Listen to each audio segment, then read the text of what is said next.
Welcome. I'm Liz Taylor, ocean explorer, naturalist, and entrepreneur. I'm Sylvia Earle. I'm an oceanographer, explorer in, let's see, I'm currently explorer at large at the National Geographic, and I'm founder of Mission Blue, and I'm an ocean elder. Thank you, ocean elders, for sponsoring this little expedition. Yes, this is our show, Dive In, where we host informal and open conversations with the ocean community on topics of wonder and interest. And we're really glad to be back, and we hope everyone has made some time to get outdoors. You can ask questions during the conversation by putting them in the Q&A box, and later on we'll get through as many of them as we can. And we'll be adding links in the chat as well. And before we get started, let's remind everyone that the world is blue. Absolutely. Blue. Today we are thrilled to have Frans Lanting and Chris Eckstrom joining us.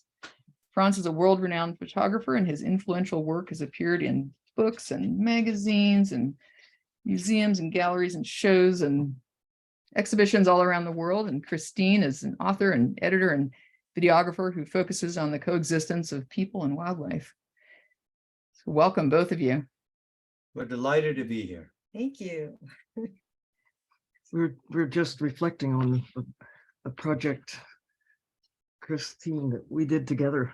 This goes back a little while. Yeah. How long we've been splashing around together. 40 years or so, eh? Yeah. Yeah. It was published in 1980, Exploring the Deep Frontier. And that's when I first met you, Sylvia. I was a staff writer at National Geographic. It was 1979. And I was asked to write the captions and interview you for this book project. And you were very generous with your time and very easy to work with. And the book featured you on the cover in that gym suit, which you set a record, as I recall, going down 1,250 feet or something to all by myself in the all deep by blue. yourself and untethered from anything at the surface. So all things considered, I think more people read the captions than, because people look at the photographs. It's like the magazine itself. You look at the photographs. If you really have time to sit back and contemplate the universe of it, you might read the articles. So you might read the text that I labored over so diligently. Pain. But the captions, you bet, they got attention. So thank you. Yeah, the Geographic knows that. They know that everyone looks at the pictures first, and then they read the captions. If they're really into it, they read the text. Yeah, it's like a three-step program. They may entice you to go a little deeper. You know, that was about 40 years ago, and you know, you really think about it, like how much has changed in that 40-year period, you know, for the oceans and for the planet as a whole. For me, now come on, think about 40 years. And of course, we've crossed paths with each other multiple times since then. And more to come. Chris and I were just reminiscing that we were in the audience at the TED conference when you received your big TED Prize in 2009. And that is when you launched your Hope Spots campaign, right? That's right, Mission Blue. Yeah. They asked me to make a wish big enough to change the world. What Right, would you yours be? And it really did inspire the Hope Spots. It inspired formation of the Ocean Elders. It's really come a really long way. But at the same time, you know, just in these chunks of time, we've really had to see or been witnesses to this precipitous drop in biodiversity and so forth. And it's, you know, it's just shocking to see how much has been lost. But with the Hope Spots, they're really cause for hope about recovery of these areas. What you've been doing, Frans, in terms of inspiring people to care about life on Earth through your amazing talent for just capturing the essence, the spirit of life on Earth. And well, thank you, Sylvia, for saying that. And I remember clearly how struck I was, and how struck we both were when you announced that audacious campaign.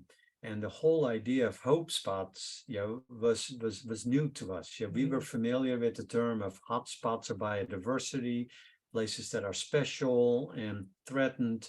but you turned it around in a way that that was so positive and empowering. And it was really in the back of our minds when we started thinking about how to profile Monterey Bay. Right. And we think it's a hope spot, and we wove that into our narrative. And we're going to talk about that in a little bit and share it with everyone who's tuning in. Yeah, well, we could dive right in. Yeah. if you So wish. this is one of the few times I don't have to share the screen. You have to share the screen. All right. I don't have any pressure now. Got that? Let me do that here, and then let me see where the See, he's having, it's not just you. It's not just me. That's good. I feel much better now. all right, here we go. Oh, look at this. So we've long wanted to profile Monterey Bay the way we've covered ecosystems elsewhere, and we came up with this concept. We call Monterey Bay a bay of life, and it goes from wind to whales. And we're going to explain in a few minutes why we make that connection between wind and whales. So we're here, first of all, to pay tribute to the vitality of the ocean. And there's nothing better to show that with than with this enormous wave that is breaking. And it really is also a tribute to Hokusai with his famous rendition of a wave off the coast of Japan.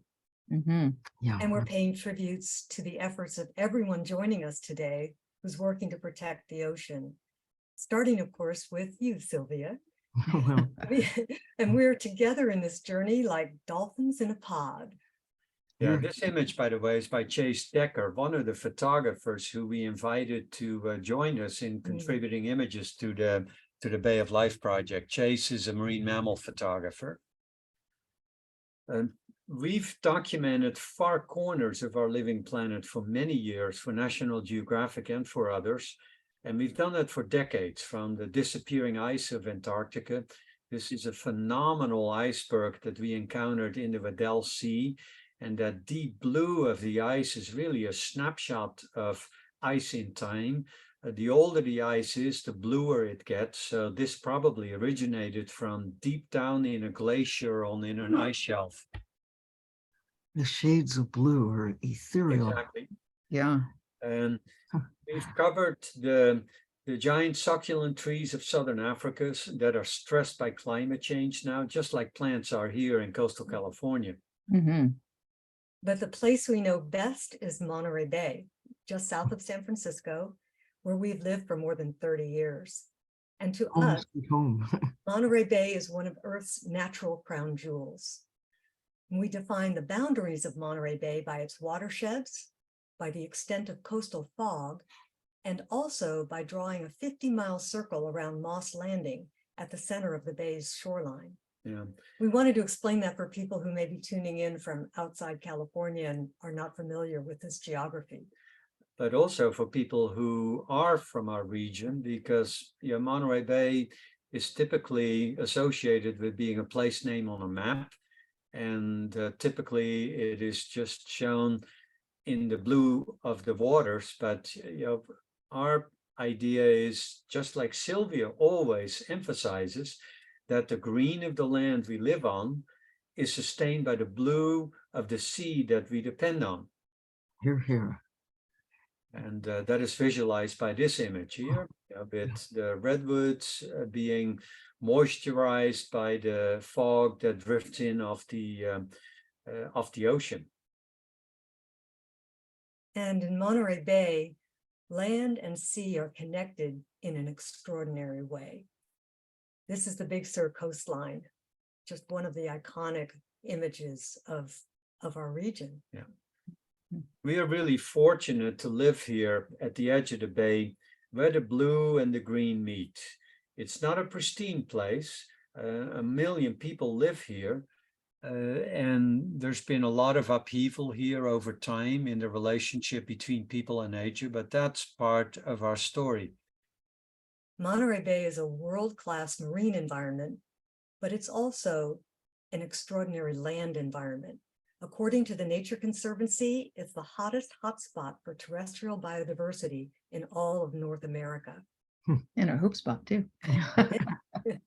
This is a place of giants, from forests of giant kelp swaying offshore Wow. Beautiful. to, of course, the forest of redwoods onshore, and both of them are giants in their own right. And that is one of the unique parallels to have these mature forests onshore and offshore, literally just miles apart. Yeah, I've heard some say, refer to those kelp forests as the redwoods of the sea. Yeah. Indeed. It's so interesting looking at some of the slides there that you had showing kind of the topography, both on the land and the sea, and to, you know, recognize that those enormous canyons exist both on the land and in the sea. And Yeah, you continue right down Yeah. into the depths. It does, and this it's is where you find this guy, huh? oh, this we're in Sylvia territory now. As you know, deep down in the bay, life becomes surreal. This barrel-eye fish can see through its own forehead, which is transparent. Its green eyes point upward to search for prey and then rotate forward to see what it's about to eat. We got this image from Ambari, which is doing research in the depths of the marine canyon here off the shoreline of Monterey Bay. And we're very happy for their contributions because, of course, I can't go down. And I should admit as well, Sylvia, I'm not an underwater photographer. It's Yet. my Yeah. only claim to fame when it comes to underwater is that I was born below sea level because I'm from the Netherlands originally. Hold your breath. You're under sea level. You know about that picture that animal looks so weird. Yeah. Yes. We probably look really weird to them. Yeah. And it's thanks to all those robotic submersibles that we're able to see all these creatures, because you Well, can't it's- get down there. We'll get some human occupied ones down there as well. And you're Eventually. definitely invited Yeah. when we do. Oh. Okay, and we have lions on land, like this magnificent puma in the Santa Cruz Mountains. They're a beautiful animal. Look at those eyes. And then And we have lions in the sea. Sea lions gather in masses on Año Nuevo Island. Sea lions. Yeah. There's one elephant seal in the middle there. yeah, Yeah, I see this big gray blobby self there.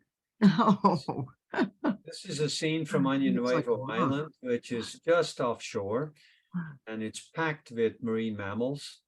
And in the 1960s, that island was declared a marine reserve, and since then, marine mammals have found their way back. And there's a lot of research that has been done since then. So those populations are known very well. pretty healthy. It's amazing what happens when you Yeah. stop you stop killing things. Yeah, Exactly. Exactly. Incredible. Maybe we'll get around to doing the same for tunas and swordfish someday and see if they can recover too. Squid. Squid. Oh, poor squid. So, but in addition to all these marine mammals, we have significant populations of seabirds here.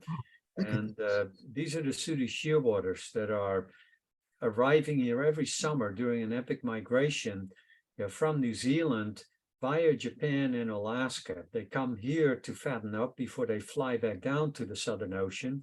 And as far as we know, it's the longest animal migration in the world, even longer than that of the Arctic terns. And they I do wonder this. if they get frequent flyer miles. Yeah, exactly. But it's so interesting to see some of these seabirds, like we've talked about the red knots before with Right, with the horseshoe crabs, and that epic migration that those birds make, but it's always kind of ties back to where they can go for a reliable source of food, And and nesting. nesting places. Mhm. Yeah. Exactly right. And with sooty shearwaters, because they have such a long migration and they forage along the way, they're very vulnerable, because if they lose a food source, say, off the coast of Japan, Right. then they may not be in a good enough condition to continue their migration. And we spoke with a biologist recently who's been tracking Sooty shearwaters over time, and she has the data that show that their population, even though it goes up and down, that the long-term trends aren't very good. Yeah, Well, they need fueling stations along the way. Yeah. And you're even more than a Tesla. But they run out of energy. They just cannot continue. No, it's you know, absolutely. there's this perception that we very self-centered humans have, that there's just so much life in the ocean. There's an excess, and we can fix that. We can take large quantities on a sustainable basis, but the cost to other creatures who have no choices, I think they should have priority, and that our notion of how much we can extract from the ocean and still have an ocean that functions is way out oversized. We might get away with taking a little bit, but we're taking so much right now that it's really having a disastrous impact on the rest of creatures on the land and in the sea. Yeah. I made this image, Sylvia, to show the proximity of these seabirds to people on the beaches. And that's very unusual, because Sooty shearwaters really are pelagic birds, seabirds that typically forage far away from the shoreline. And Monterey Bay is one of these places where people who are lying there on the beach getting a suntan can also experience this amazing expression of vitality that is happening right there. Oh, it drops off so quickly. Yeah. Along the California coast, especially there in Monterey, with that great canyon just offshore. Yeah. That has, when I was at NOAA back in the 90s, I treasured a big map on the wall of Monterey Bay that was dated 1857. Now, that's not that long ago. The canyon did not even exist on that hydrographic map. It showed a little bit of the configuration along the shore, but at that time they measured depth by putting a weight on the end of a line and dropping it down, and the lines that they had simply didn't get 10,000 feet deep. Yeah. At that time. Well, they probably could, but it was just, anyway, their map was They very lost primitive. track. And then next to it was a map that was done in the 1980s, which was far more accurate. It showed using acoustic means of defining the depth of the sea. And there are some places, Monterey Bay, one of them, where really detailed maps have been made showing the configuration of the seafloor. What a contrast. But that means that you have oceanic creatures, high seas creatures, coming right up close to the shore, as those seabirds that you just showed really illustrate so well. That's so true. And another thing, the proximity of that Monterey Bay Canyon to shore, because it's very close. It starts like a quarter mile offshore and plunges down to 10,000 feet. That enables marine scientists to do amazing work, right offshore. They don't have to go thousands of miles out to sea. So it's really interesting. You can swim out there almost. Yeah. And it helps generate that lovely fog that comes in and nourishes guys like this salamander. Yeah. Causes the drip in the redwood forest. This black salamander is a rare species that lives nowhere else but Santa Cruz County. And he depends on the Monterey Bay just as much as those shearwaters do. Yeah. Absolutely. Yeah, right. It looks like Gollum. I know. The ocean is our weather engine here, and it's the winter storms that bring water that people live by, and of course also the waves that some of the bravest surfers dare to ride. This is the famous Maverick surf break just outside Half Moon Bay. Wow. Surfer here is Peter Mell, who's a local hero on a magnificent day, and we use this image not just to pay tribute to the big wave surfers, but also to us, it's a visual expression of the power and the energy of the ocean that comes at us every single day. And But this past winter, of course, we've experienced the power of the ocean in a different way with all these atmospheric storms, these extreme weather events that are now part of our new reality. And we wove that into our story about Monterey Bay because we want to share a different view of nature that is not just benign and nature's dynamic here. The steepness of the canyons is just another way of making us realize that nature is reshaping things constantly during these extreme weather events, whether it is after floods or through other upheaval. We cover the seasons. Chris is from the East Coast, I'm from Europe. And like all people from elsewhere, initially we were dumbfounded because it doesn't work like the traditional 4 seasons that we grew up with. This is a Mediterranean system, and the pulse of the seasons is very different here. And it took us years to understand that. And I looked for situations where I could visualize that with these blooms of California poppies that come out in the spring, but they're really shaken by the blustery winds that also begin to blow. Mhm. And So they fold up at night so that they come Oh, yeah. Yeah. themselves. It's really interesting. I think they're open from like 10 to 4. yeah, Yeah. Just like most stores, right? yeah, Right. exactly. But that notion of connecting the wind of the spring with the wails of summer is something that we really like as a simplification of a very complex story. And we borrowed that concept from 2 researchers at UC Santa Cruz who also were thinking of ways in which they could summarize the complexities of their research project in a way that gets it across to people who do not have a PhD in biology. So for people who don't know, the spring winds start to blow and they push away surface water that allows upwellings of cold water, super nutrient rich water to come up from the deep. And that triggers phytoplankton blooms and zooplankton blooms that nourish everything up the food chain from the tiniest creatures to giant blue whales. And then the fog that comes along with it nurtures everything it touches, including the redwoods. And without that fog, Monterey Bay would look a lot more like Southern California, which of course doesn't support redwoods. this looks like it came out of a fairy tale. Yeah. It really does. It's beautiful. ethereal. And you really have to see these trees from the air to get a sense of how that fog really wraps around them.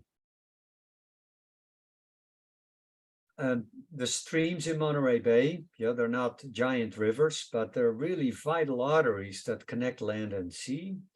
And the fish that depend on them, the migratory steelhead and coho salmon, are living links between these fresh and saltwater environments. And their populations are really a barometer for the health of the freshwater habitats and how they're linked with the saltwater habitats. And we work with biologists and fish managers to document their work.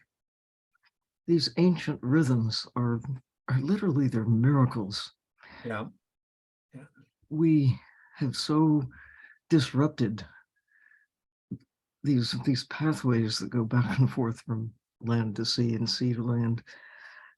And being able to document what now exists, I mean, the real hope is that we can respect them and not impose our ideas that there's more out there that we can take than actually can be extracted and still maintain these systems. The salmon, the other migratory species, in fact, all of life, we've taken more than is possible without undermining the the basic nature of nature. We've lost so much so fast. I think the best hope, and your images really are a critical part of awakening the public at large, as well as nerdy scientists, to what's at risk.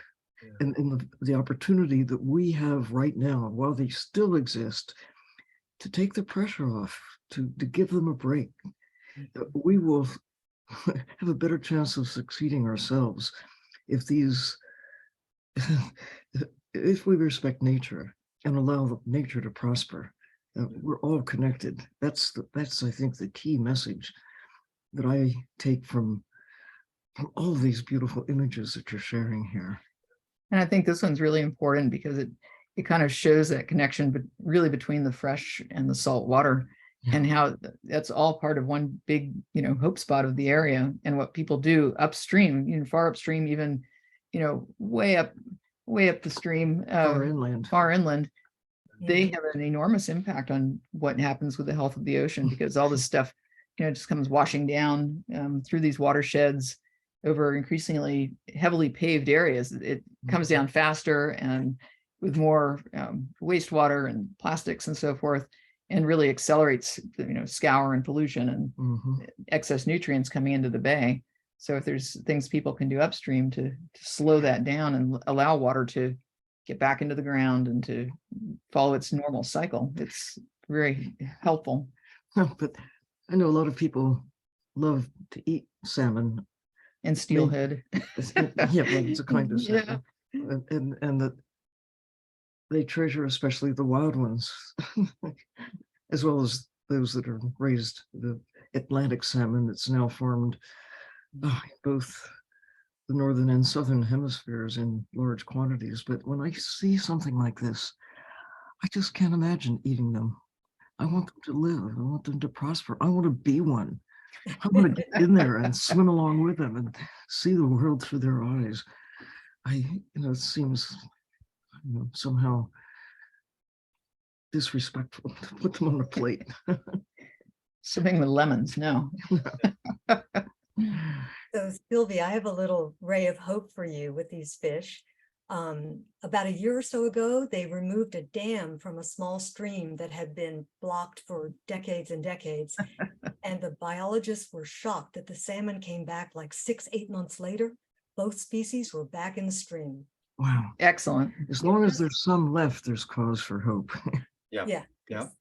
So it shows, and we have many of these examples of the resilience of nature when we create opportunities to heal portions of the ecosystem, and we'll show some other examples of that in a minute. But here's something else. Because I mentioned earlier that there's shock waves going through the ecosystem here, and fires have been part of this Mediterranean system, of course, for many thousands of years. But because of fire suppression and because of extreme weather events, the fires are getting bigger and are becoming more catastrophic. This is a scene from the fires of 2020 that came down to the beach north of Santa Cruz, and they burned the entire interior of the Big Basin State Park area. And I never thought that we would see anything like this, fire coming down to the beach. It's cataclysmic. Yeah. Of course, the human impact, again, we've made the landscapes more vulnerable to fires and provided fuel ourselves with the houses and other systems. Of course, we've also created fire breaks through the roads and other things that now crisscross the natural systems. But overall, I suppose it's the changing climate in particular that makes more extreme weather events than would normally occur. But even with those fires, there is a flip side. We went into the forest right after the fire happened, and nothing moved. Everything was smoke and ash, the redwoods looked broken. But within months, many of them began to come back to life, and they began to resprout. Redwoods are particularly resilient to fire, unlike other trees like Douglas firs that have to regenerate themselves from seed. But redwoods have this capacity to resprout from their base, from their crown, and that was yet an amazing symbol of how nature can, come back from, being given up for dead. Yeah, that's a Absolutely. powerful image. Yeah. But continuing on this theme of how we've interacted with the natural environment here, and this is an important part of our story. And Sylvie, of course, you know this better than anyone. What happened here after thousands of years of indigenous occupation in 1770, when Spanish colonizers came, the whole balance was changed quite dramatically. And Monterey Bay's marine environment has been plundered by sealers and then by whalers.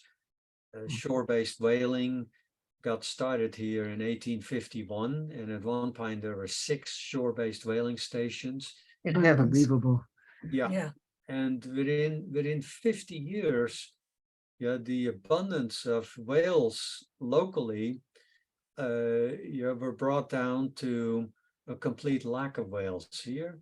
And that same story, that same pattern of the depletion of a natural resource has happened here in a 50-year cycle, no matter whether you're talking about whales or about abalone.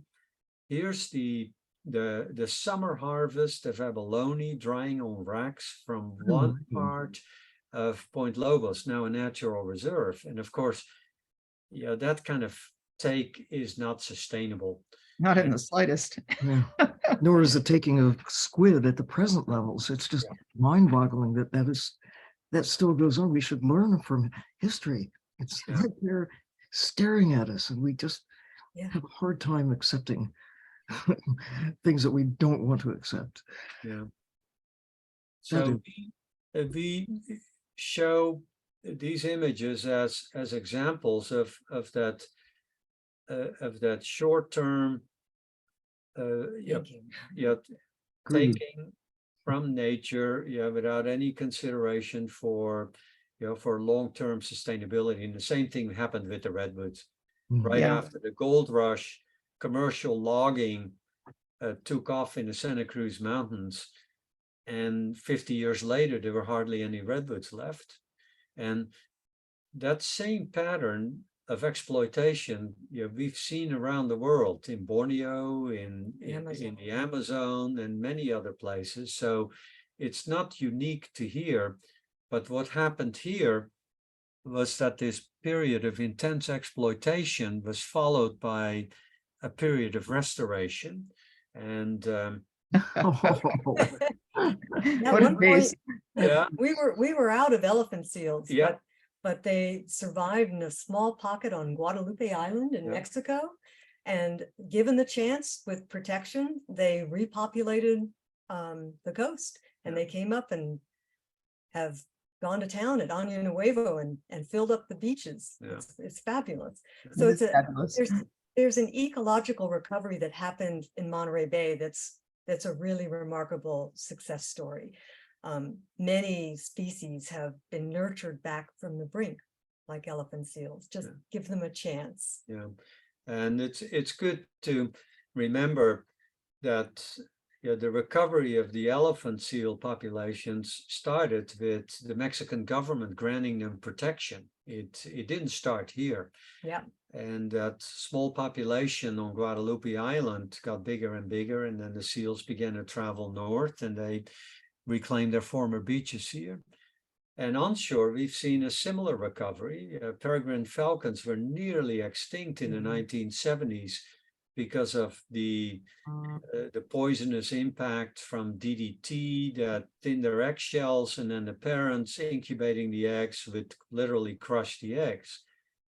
But Rachel Carson wrote her book, drawing attention to this catastrophe. In 1972, DDT was banned, and then dedicated conservationists started nurturing the birds back, and now peregrines are back here along the coast, and they're back on the East Coast as well, for that matter. Mm-hmm. And we offer that up as evidence that damaged ecosystems can be restored when people care and when they act together. And we think that that's a model perhaps for other places as well, at a time when we need such stories of hope. And of course, you're the champion of all these hope stories by focusing on one hope spot after another. And it's even more important. Yeah.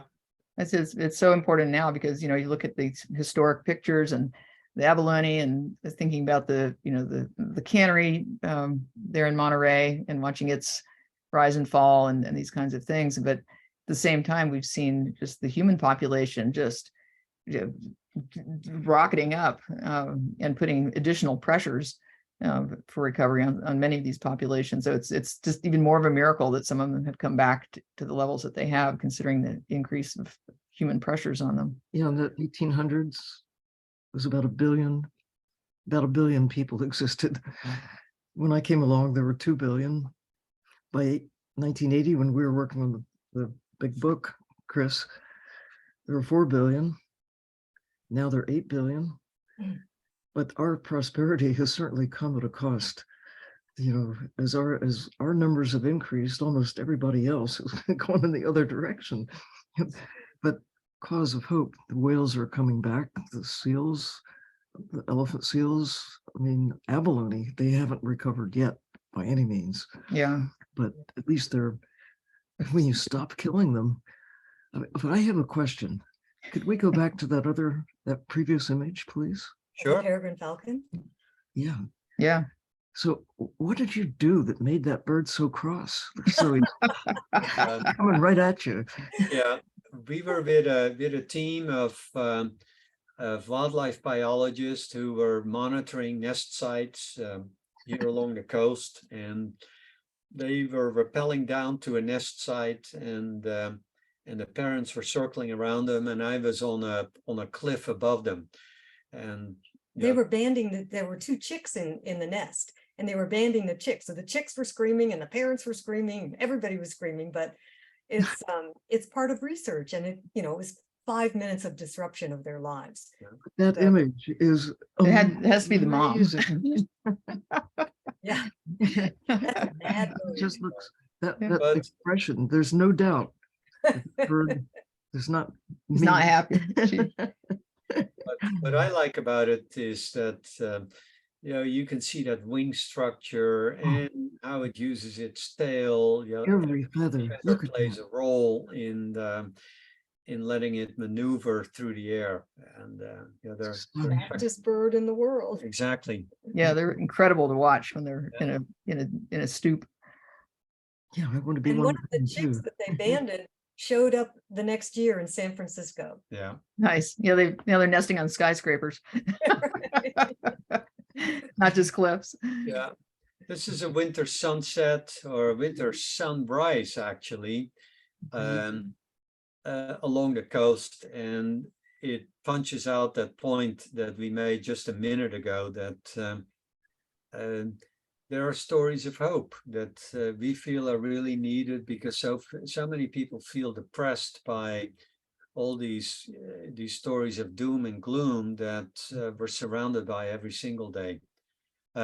We're going to share a short video clip now, because we're covering things in video as well that we use in our presentations, in our exhibitions, and here are just a few impressions in video from the Bay of Life, and it starts with a short impression of the big gulpers. Oh my!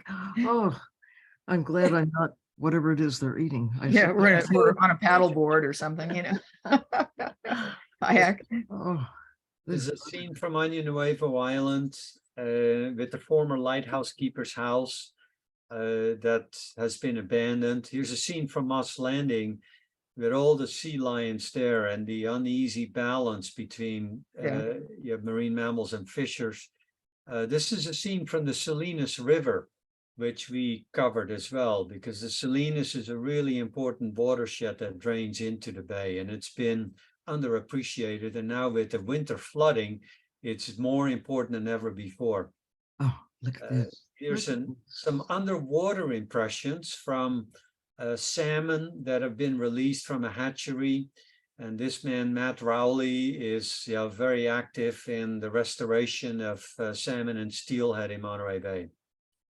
Oh, A glimpse of the devastating. fire from CZU, and this is a prescribed burn run by state parks as an alternative to infrequent catastrophic fires. And here, to underscore the vitality of our ocean right at the shoreline. And then as a last scene, in slow motion, a massive wave breaking with a surfer not catching the right, but expressing gratitude. And that's how we feel as well. Gratitude to be alive. Right? Exactly. Not in that wave. Yeah. So a few closing comments.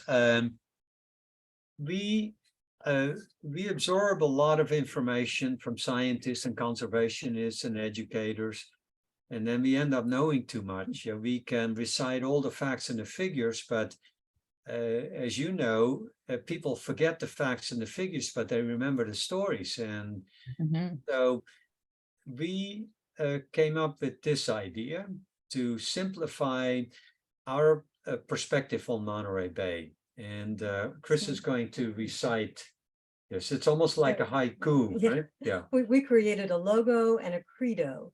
And the credo is, the Bay of Life is a unique confluence of land and sea, energized by the sun, shaped by the forces of fog and fire, and influenced by the actions of people.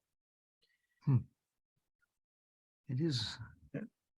That is what it is. Yeah. All within the circle. Yeah. And of course, the balance keeps changing because we recognize that nature is not static. Nature is dynamic. And of course, as we've referred to already many times in our conversation, yet increasingly the balance is reshaped by our actions.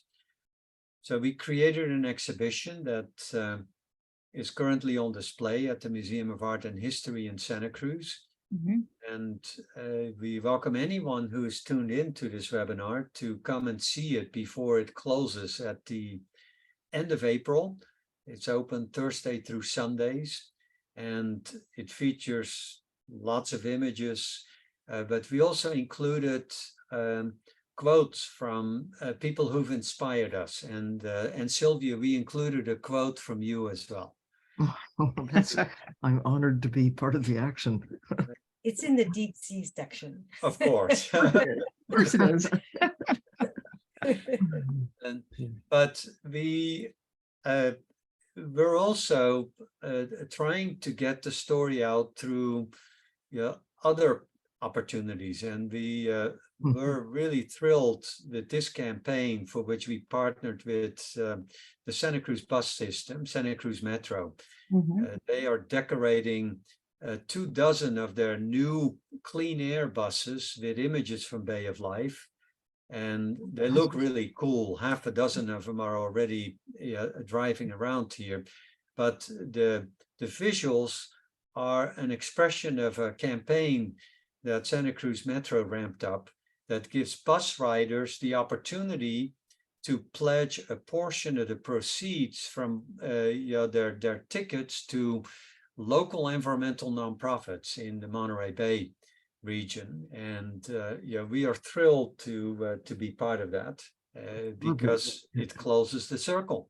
It's we give back to our local communities, and that to us is really important. We want to empower people to feel like they're part of something that they can make a difference with. And here's some of the new buses. There will be a Peregrine Falcon bus. Oh, look at that. Look at the poppies. Yeah, there will be a Poppies bus and Yeah. a Monarchs Poppy bus. Power. Yeah. Oh, And there and will there's be that bird. There's that bird, yeah. Yeah. Yeah. Mess with Mother Nature, right? Or Mother Falcon anyway. Mother Falcon, yeah. And every bus highlights a theme and an issue and makes connections with local nonprofits. So we're very excited about that. That's so awesome. We also partnered with the Santa Cruz County Office of Education to create a school curriculum based on the Bay of Life book. So it is being launched right now and is for K to 12. And we're just so thrilled because that's what we want to reach. We want to reach the kids. Yeah, we love it when we get kids come into our little Deep Ocean Explorer store and they sit in the submarine model, the submersible model, and they all ask, And they dream. when can I learn to dive? When can I learn to dive? You have to be 10, you have to be able to carry the gear, and then we'll take you. So we're doing many other things to empower people in and around Monterey Bay to undertake action for themselves. Yeah, the book is available through our studio. If you would like to, if anyone would like to obtain a copy with our signature in it, that's possible. We also have a collector's edition. And you can find all the details on bayoflife.net. And if anyone wants to contact us directly, here's how you can connect with us. And we'll be delighted to answer any questions. Oh, there's one thing I wanted to mention. Sylvia, we will be happy to make a copy of the Bay of Life book available to someone from the audience. And so we'll, I understand that So yeah, draw a name from the hat of attendee. we're gonna do that. Gigi's got a name of all the attendees today, and so we'll draw a name at random and Shake it up. shake it up. Lucky winner. Lucky winner will get a copy of your book, which Fantastic. is awesome. So We've got a few questions that are starting to stack up. So before we get at too much time, we should dive in on the question. You guys are ready for those? Look at this image first. It is a beautiful. this is our one. closing slide. It shows the surface of the ocean. And we just want to say thank you again, Sylvia, for everything that you've done to make people feel like they're part of the ocean instead of just looking at the surface of it. You have opened up the depth of the world's ocean to so many people. And we are very grateful for all of your effort. Well, thank you. And should thank Liz and her partner, Ian, for building little submersibles right now. Yeah. That will enable us, you, to go deep, and see what's Diving experience required. what's under the surface. You don't even have to get wet. No, you don't. If you get wet, it might be a problem. All right, let's jump to the questions. Yeah. We've got a few minutes left. Oh, running out of time. Yeah. Let's see. Do we stop the share? Is that? Yeah. No, you can leave that up if you want. There we go. That's fine too. So let's see. The first question I wanted to ask the panel, what are their views about the New Pearl Islands Hope Spot in Panama? How they see its creation as a benchmark for other initiatives like that.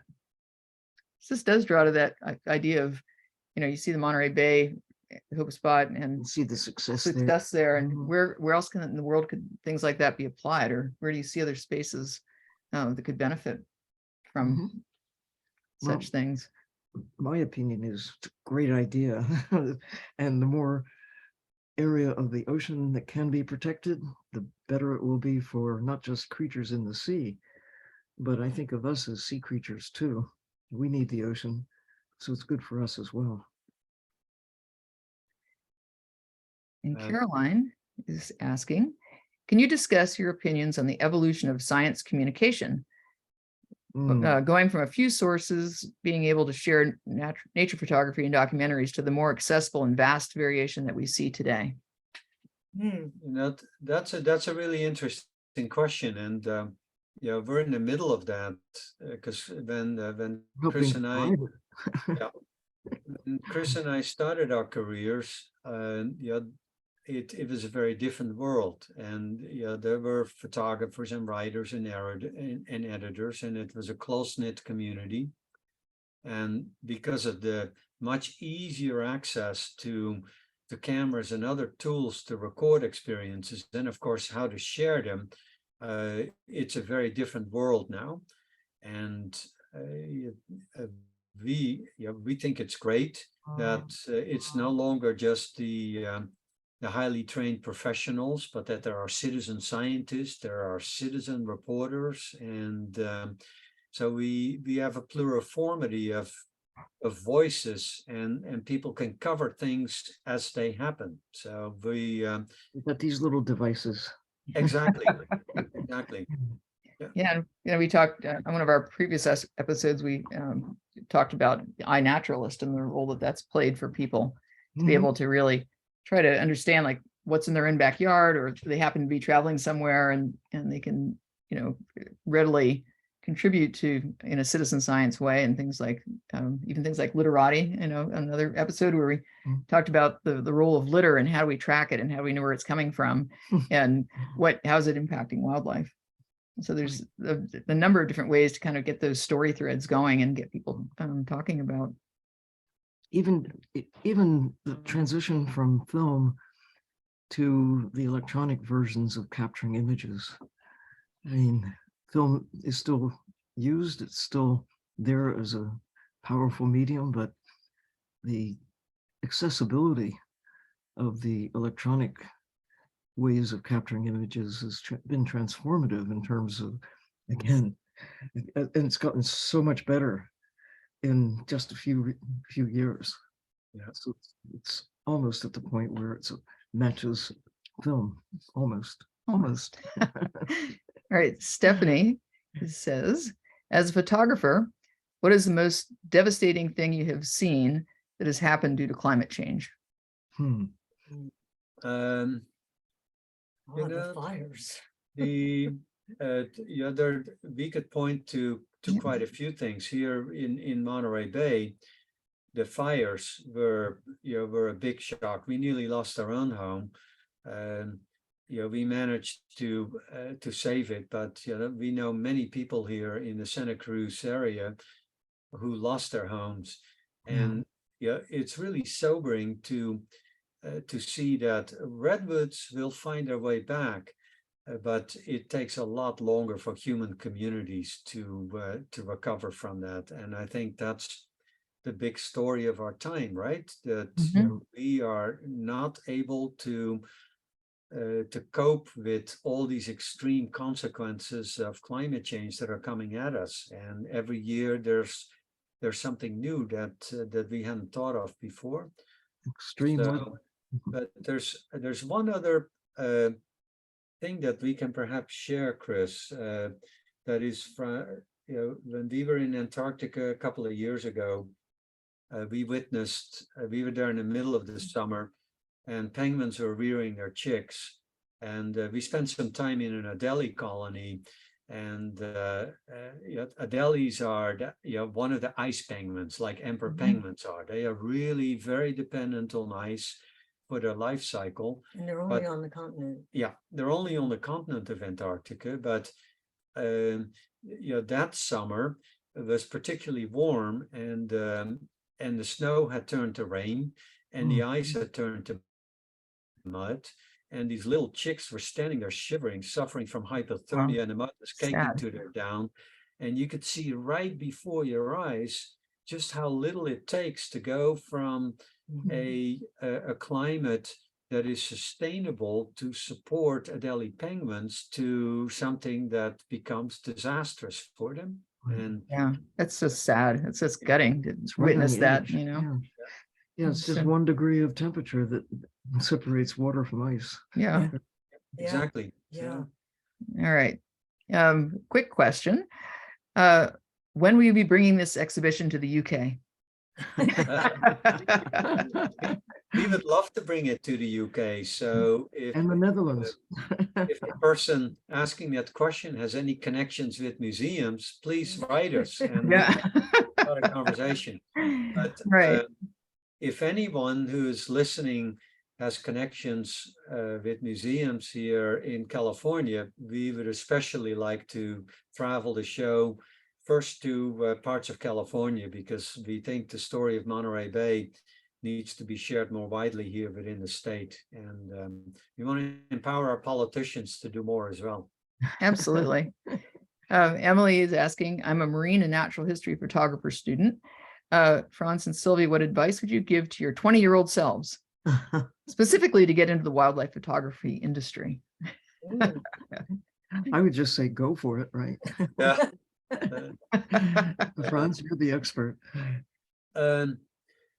Well, photography has become both easier than it used to be, because cameras can do so much more than they could when I started out, but it's also become much more complex as an activity. And so it's not easy to get started. But if I would think of one advice, it would be for an aspiring photographer to not try to emulate what your heroes have done in Africa or in Antarctica, but to make a commitment to one project that is close to home, where you can go back time and again.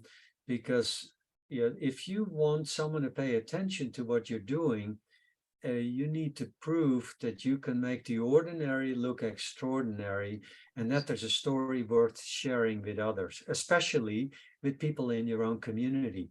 And it doesn't have to be a huge story of elephant, seals, and whales. It can be just a story of a small area that is worth protecting and that people have a connection with. Or even small creatures. Yeah. National Geographic current issue has close-ups of ants. Yeah. Ants, they're everywhere. It's so cool. Okay, I see there's a couple more of those kind of statements in the queue, but there's one more question, and then before we wrap up.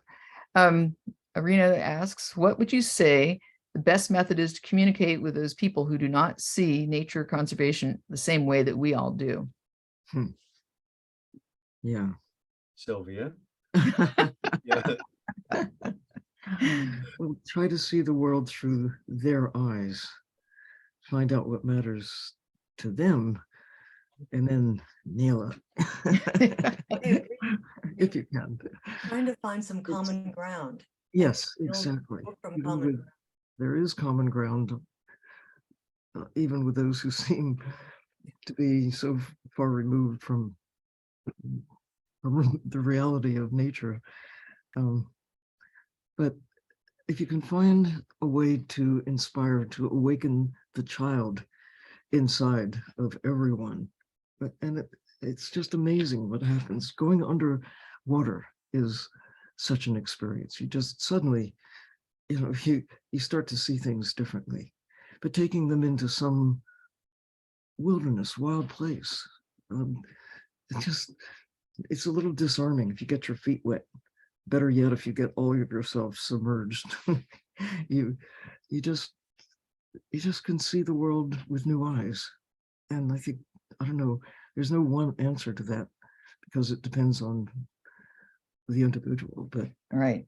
Go ahead. But there's just ways, I think, to re-spark curiosity, because so many times you find someone who's had a very solid opinion about, there's no good spider but a dead spider, or fill in the blank animal than a dead, it's because they've never really had someone else's influence them to feel that way. Like sharks.